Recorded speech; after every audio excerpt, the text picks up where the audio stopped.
നമസ്കാരം ഫ്രണ്ട്സ്, നമ്മൾ ചെയ്ത ഒരു പഴയ വീഡിയോയിൽ മലങ്കുളങ്ങര ശിവക്ഷേത്രത്തിലെ കൈലാസവതി വൃക്ഷത്തെക്കുറിച്ച് ഒരു പരാമർശമുണ്ടായിരുന്നു.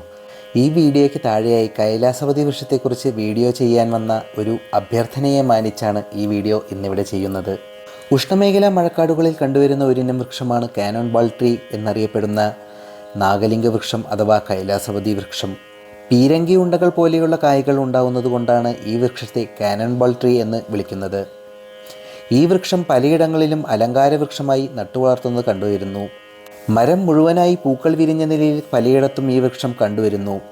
ഒരു ദിവസം 1000 പൂക്കൾ വരെ ഇതിൽ വിരിയുമെന്ന് പറയപ്പെടുന്നു. ഈ വൃക്ഷത്തിൻ്റെ പൂക്കൾ ഉള്ളിൽ ശിവലിംഗത്തിൻ്റെ ആകൃതിയും അതിനു മുകളിലായി പത്തി വിടർത്തി നിൽക്കുന്ന പാമ്പിൻ്റെ സാദൃശ്യവും ഉള്ളതിനാലാണ് നാഗലിംഗമരം എന്ന പേര് ലഭിക്കാൻ കാരണം. ഈ പ്രത്യേകത കൊണ്ട് തന്നെ കൈലാസവതി വൃക്ഷം ഭാരതത്തിലെ ശിവക്ഷേത്രങ്ങളിൽ നട്ടുവളർത്തുന്നു. പലവിധ രോഗങ്ങൾക്ക് ഔഷധമായി ഈ സസ്യം ഉപയോഗിച്ചു വരുന്നു. ഇത്തരത്തിലുള്ള കൂടുതൽ വീഡിയോകൾ കാണാനായി ചാനൽ സബ്സ്ക്രൈബ് ചെയ്യുമല്ലോ.